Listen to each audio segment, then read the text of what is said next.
ओम शांति। 23 अगस्त 2023 बाबा के आज के महावाक्य हैं। बाबा समझाते, मीठे बच्चे, जिस माता पिता से तुम्हें बेहद का वर्षा मिलता है, उस माता पिता का हाथ कभी छोड़ना नहीं। पढ़ाई छोड़ी तो छोरा छोरी बन जाएंगे। छोरा छोरी बाबा कहते जिन्हें देवताई मैनर्स नहीं हो, आसुरी अवगुणों को यूज करते हो, जिन्हें समझाने वाला कोई ना हो। जैसे कि भल बाबा तो हमें समझाते हैं, लेकिन जब हम बाबा की समझानी पर नहीं चलते, तो अर्थात माँ बाप का शो नहीं करते, तो दुनिया में हम बाबा को कैसे प्रत्यक्ष कर सकते। इसलिए कहा जाएगा कि जैसे इन बच्चों को समझाने वाला कोई है ही नहीं, उनको बाबा छोरा छोरी कहते हैं। प्रश्न है, खुशनसीब बच्चों का पुरुषार्थ क्या रहता, उनकी निशानी सुनाओ। बाबा समझाते, जो खुश नसीब बच्चे हैं वे देही अभिमानी रहने का पुरुषार्थ करते हैं। जो सुनते हैं उसका औरों को दान देते हैं। वे शंख ध्वनि करने बिगर रह नहीं सकते। धारणा भी तब हो जब दान करें। खुशनसीब बच्चे रात दिन सेवा में फर्स्ट क्लास मेहनत करते हैं। कभी भी धर्मराज से डोंट केयर नहीं रहते। सिर्फ अच्छा अच्छा खाया, अच्छा अच्छा पहना, सर्विस नहीं की, श्रीमत पर नहीं चले तो माया बहुत बुरी गति कर देती है। बाबा की अवज्ञाएं की, बाबा का बनने के बाद भी इतना भाग्यशाली और इतना श्रेष्ठ पाठ मिलने के बाद भी बाबा कहते यदि सर्विस नहीं की, सेवा नहीं की, बाप जो समझा रहे हैं, जो मुरली सुना रहे हैं, समझाते हैं, पढ़ाते हैं, उस ज्ञान रतन का दान नहीं किया, अर्थात अविनाशी कमाई जमा नहीं की, तो बाबा कहते फिर क्या ही फायदा बाबा का बनकर। तो उनको बाबा खुशनसीब बच्चे नहीं कहते। भले उन्हें बहुत अच्छा खाने को मिले, पहनने को मिले, ये जीवन देखने में उनका बहुत अच्छा सुख सुविधाओं से संपन्न नजर आता हो, लेकिन बाबा कहते भविष्य 21 जन्मों की कमाई का क्या। यहाँ तो हम कहते हैं बाबा को हमसे बहुत प्यार है, इसलिए बाबा हमारी पालना बहुत अच्छे से करते हैं, लेकिन पालना के साथ साथ बाबा हमें पढ़ाई भी बहुत अच्छी पढ़ाते और अपनी 21 जन्मों के लिए प्रारब्ध जमा करने का जो कारोबार है, जो अवसर है, वो बाबा ने हमें दिया है। उसमें बाबा इंटरफेयर नहीं करते। उसके लिए बाबा कहते जो करेगा सो पाएगा। तो बाबा की श्रीमत पर नहीं चलते, सर्विस नहीं करते और धर्मराज को डोंट केयर करते, अर्थात अवज्ञाएं करते हुए भी उनको स्वीकार नहीं करते। कभी ये नहीं सोचते कि हम पर कितना बोझ है, हमें धर्मराज के कितने डंडे, कितनी सजाएं पड़ेंगी, उस सब को डोंट केयर करते हुए आगे अपने को समझते हैं कि हम बढ़ रहे हैं, लेकिन ओरिजिनल में बाबा की लिस्ट में वो खुश नसीब बच्चे नहीं हैं। खुश नसीब वो जो ज्ञान को सुने, सुनाए, सर्विस की मेहनत करे, सर्विस का सबूत बाबा को दे। गीत है, भोलेनाथ से निराला कोई और नहीं। ओम शांति। बिगड़ी को सुधारने वाला तो एक ही है, ये दुनिया नहीं जानती। तुम बच्चे समझते हो जो यहाँ बैठे हो, तुम्हारे में भी नंबरवार पुरुषार्थ अनुसार जानते हैं। बिगाड़ने वाली है माया, आसुरी मत पर चलने वाले ही बिगड़ते हैं। अब तुम बच्चे जानते हो भोलानाथ शिव को ही कहा जाता है। शंकर को भोलानाथ नहीं कहते हैं। भोलानाथ उनको कहा जाता है जो बिगड़ी को बनाने वाला है, बड़ा भोला है, गरीबों को अखुट खजाना देने वाला है, बच्चों को आदि मध्य अंत का ज्ञान देते हैं, जिसके ये चित्र बने हुए हैं। और कोई ऐसे नहीं समझाते कि ये उल्टा वृक्ष है। भगवानुवाच है कि इस झाड़ और ड्रामा का ज्ञान और कोई वेद शास्त्र में नहीं है। भगवान ने ही दिया है, उनका ही शास्त्र है, जिसके लिए कहा जाता है सर्वशास्त्र शिरोमणि भगवद गीता। परमपिता परमात्मा कितना मीठा बाबा है, परंतु उसकी याद माया भुला देती है। तुम शिव बाबा को याद करने की कोशिश करते हो, लेकिन माया बड़ी जबरदस्त है, वे तुमको याद करने नहीं देगी। अब बाबा तुमको इस रोने की दुनिया से दूर ले जाते हैं, जहां 21 जन्म तुमको रोने की दरकार ही नहीं रहती है। तुमने 63 जन्म तो रोया है, 84 जन्म नहीं कहेंगे, ये भी तुम बच्चे ही जानते हो। भोलानाथ बैठ समझाते हैं, जब से रावण बिगाड़ना शुरू करते हैं तब से तुम रोने लगते हो। मनुष्यों को समझाने के लिए ही ये बड़ा झाड़ और गोला बनवाया जाता है, क्योंकि बड़े चित्रों पर अच्छी रीति समझाया जा सकता है। भल कोई बच्चे अपने कर्मों अनुसार इतना नहीं भी धारण कर सकते हैं। सभी तो राजा रानी नहीं बनेंगे। अच्छे कर्म किए हैं तो उसका फल आगे जरूर मिलता है। कर्मों की गति है ना। बाप कहते हैं, मैं कर्म अकर्म विकर्म की गति को जानता हूँ और समझाता हूँ। टीचर तो सभी को एक जैसा ही पढ़ाते हैं।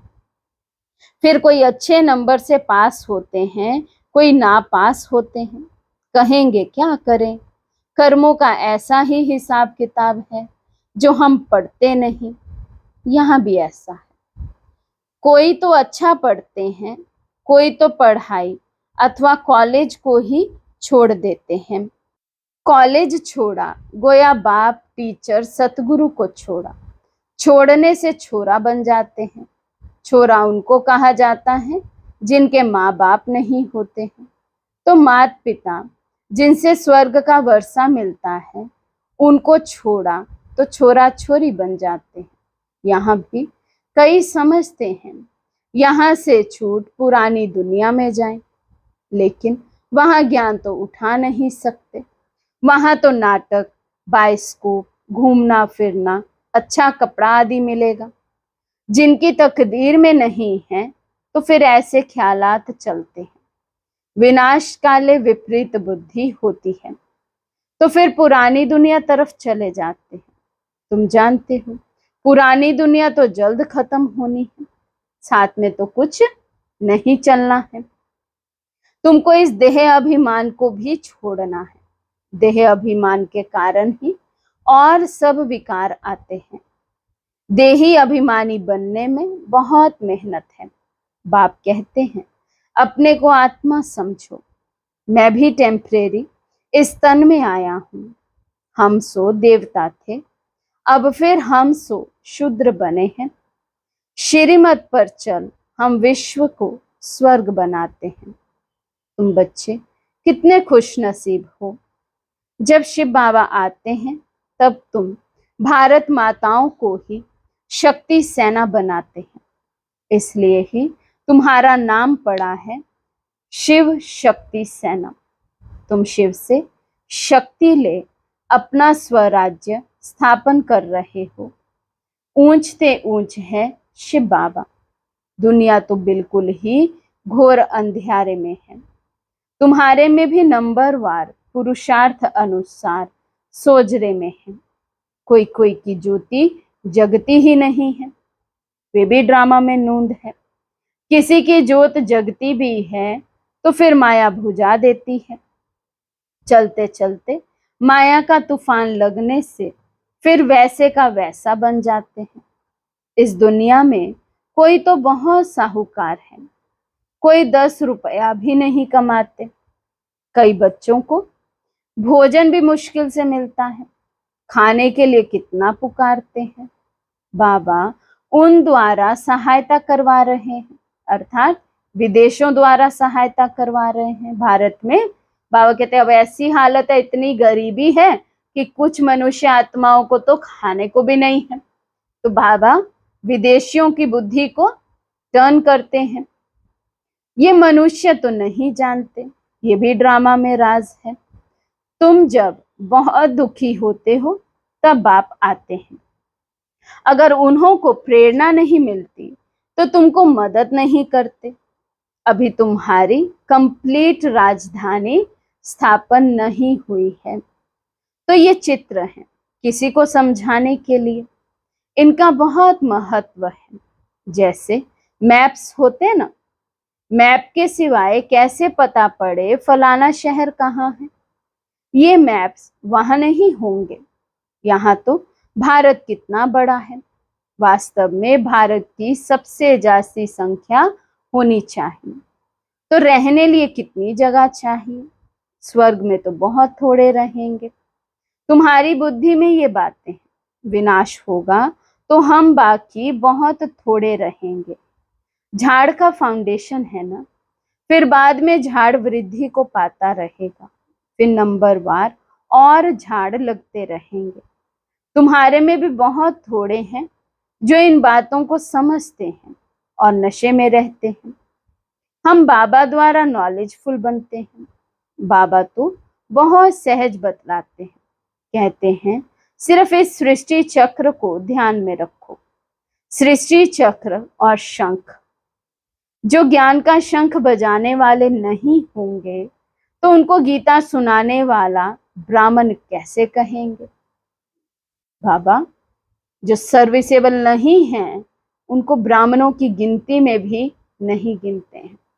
बाबा की नजरों में वो ब्राह्मण नहीं, भले रोज क्लास करें, अपने लिए पुरुषार्थ भी करते हो, लेकिन बाबा कहते यदि किसी की सेवा नहीं करते, किसी को ज्ञान रत्न दान नहीं करते, किसी को आप समान बाप समान नहीं बनाते हैं तो वो ब्राह्मण नहीं। गीता सुनाने वाले भी नंबरवार होते हैं। जो अच्छे पक्के विद्वान होंगे उन्हों को नशा रहेगा। कितने हजारों मनुष्य बैठ सुनते हैं।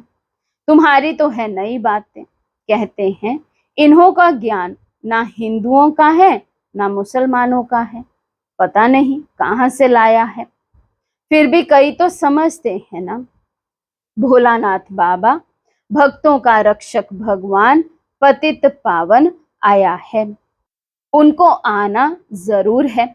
बाप कहते हैं मेरी यादगार के भी मंदिर है, मैं आया ही हूँ पतितों को पावन बनाने। ये तुम बच्चे जानते। बाबा आकर हमको 5000 वर्ष पहले समान समझा रहे हैं। तुम कहते हो बाबा हम भी 5000 वर्ष पहले आए थे, आपसे वर्षा लिया था। इतने ढेर बच्चे कहते हैं इसमें अंधश्रद्धा की कोई बात ही नहीं। सभी कहते हैं बाबा हम आपके पोतरे ब्रह्मा के बच्चे हैं। कोई से भी पूछो तो कहेंगे हाँ शिव बाबा के बच्चे तो सब भाई भाई हैं।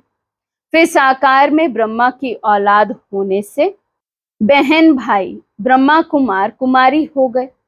तो ये बुद्धि में रहना चाहिए। हम ब्रह्मा के बच्चे ब्रह्मा कुमार कुमारियां ठहरे, इसमें विकार की कोई बात ही नहीं। एक ही कुल हो गया। प्रजापिता ब्रह्मा रचयिता है, जरूर ये प्रजा है ना। शिव बाबा आकर ब्रह्मा द्वारा बच्चे बनाते हैं तो जरूर सतयुग में पहले आए होंगे। जो ब्राह्मण फिर देवता बनते हैं वे जरूर पवित्र रहेंगे। जो पवित्र बनते हैं वे अपना राज्य भाग्य लेते हैं। शिव बाबा ब्रह्मा द्वारा ये रचना रच रहे हैं। तुम जानते हो हम 5000 वर्ष पहले भी संगम पर थे, अब भी हैं, फिर हम देवता बनेंगे। सतयुग में व कलयुग में कोई ब्रह्मा कुमार कुमारियां नहीं होते हैं, संगम पर ही होते हैं। ब्रह्मा कुमार कुमारियां भाई बहन बनते हैं। ये पवित्र रहने की युक्ति है। जो पवित्र नहीं बनते वे तो विश्व का राज्य ले ना सके, ब्राह्मण ही बनने वाले हैं। बाप समझाते हैं बच्चे पुरुषार्थ करके धारणा करो और दूसरों को कराओ। जब देवता बनने लायक बन जाएंगे तब विनाश होगा। विनाश सामने खड़ा है। जो अच्छे सर्विसेबल बच्चे हैं उन्हों की बुद्धि में ठहरता है। दान नहीं करते तो बुद्धि में ठहरता ही नहीं है। कई ब्रह्मा कुमार कुमारियां अच्छी फर्स्ट क्लास मेहनत करते हैं, कोई सेकंड, कोई थर्ड क्लास करते हैं, तो मिलेगा भी ऐसे ही। जितनी जिसने मेहनत की होगी उतना ही बाबा कहते रिटर्न मिलेगा। सभी कहते हैं हमको फर्स्ट क्लास ब्रह्मा कुमारी भेजो, अब इतनी कहाँ से लाएंगे। ये भी शिव बाबा जानते हैं कि फर्स्ट क्लास कौन है, हर एक की अवस्था को जानते हैं। बहुत बच्चियां अच्छी सर्विस करती हैं। ब्राह्मणों को खाने का बहुत रहता है। लौकिक ब्राह्मणों की बात कर रहे हैं बाबा, दुनियावी जो नामधारी ब्राह्मण हैं, बाबा कहते हैं उनको खाने का बहुत रहता है, जगह जगह धामा खाते रहते हैं। बच्चों में भी कोई कोई है, अच्छा भोजन ना मिले तो आराम ना आए, बाबा मम्मा का नाम बदनाम कर देते हैं, फिर समझाओ तो गुस्सा आ जाता है। कई धर्मराज को भी डोंट केयर करने वाले हैं, वे भी फिर आश्चर्यवत भागंती हो जाते हैं। माया ऐसी बुरी गति करा देती है जो श्रीमत पर नहीं चलते, फिर विकार के लिए अबलाओं पर कितने अत्याचार करते हैं। अत्याचार भी अहो सौभाग्य है। बाप से वर्षा तो ले लेंगे ना, बहुतों पर अत्याचार होते हैं क्योंकि विष बिगर रह नहीं सकते। यह है दुर्गति की दुनिया, इसमें किसी की सदगति हो नहीं सकती। मृत्यु लोक और अमर लोक को कोई नहीं जानते। अमर लोक सतयुग में है, आदि मध्य अंत सुख दिखाते अमरनाथ ने पार्वती को कथा सुनाई।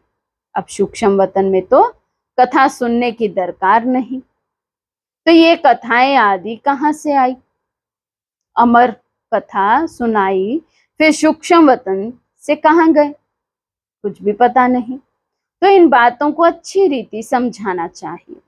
कथा सुनाने वाले तो बहुत हैं, पहले उन्हों की बात सुनकर फिर समझाना चाहिए। दशहरे पर बड़े बड़े आदमी रावण को देखने जाते हैं। सेंसिबल मनुष्य समझेंगे कि बंदर कैसे राम को सहायता करेंगे, कुछ भी नहीं समझते। इस समय तो देश अर्थात नेशन से लड़ते रहते हैं। एक क्राइस्ट के बच्चे आपस में लड़ते हैं।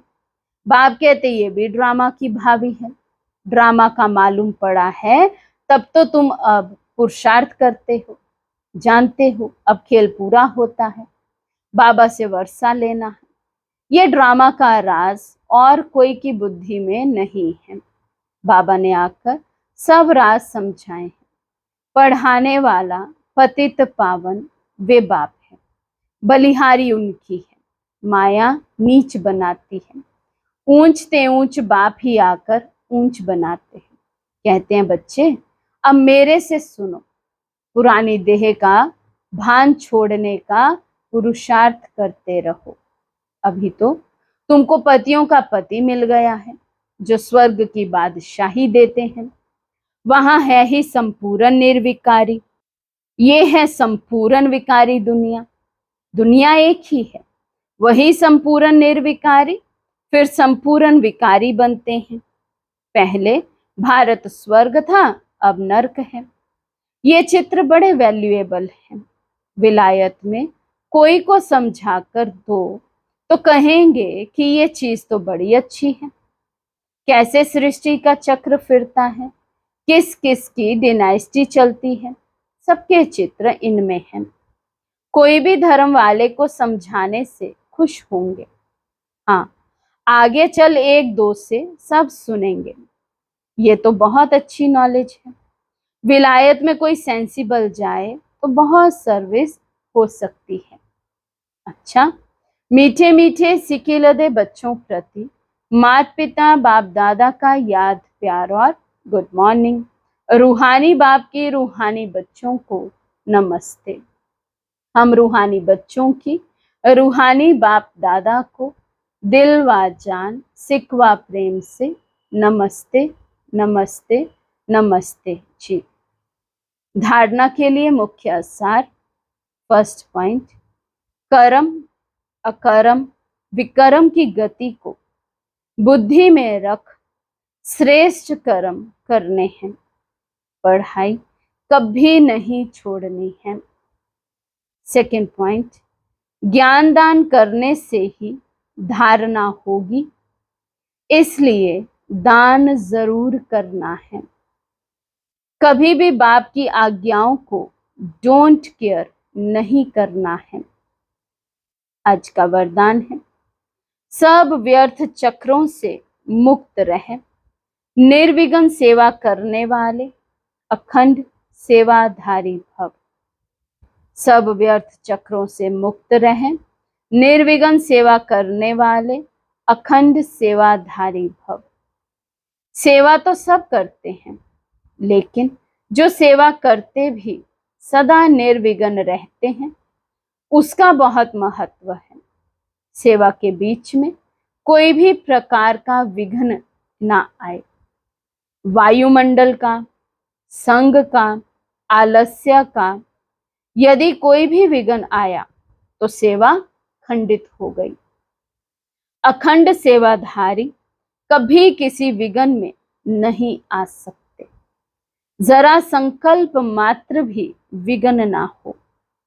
सब व्यर्थ चक्रों से मुक्त रहो, तब सफल और अखंड सेवाधारी कहेंगे। स्लोगन है, जो दिल और दिमाग से ऑनेस्ट है वही बाप व परिवार के प्यार के पात्र हैं। जो दिल और दिमाग से ऑनेस्ट हैं वही बाप और परिवार के प्यार के पात्र हैं। अच्छा, ओम शांति।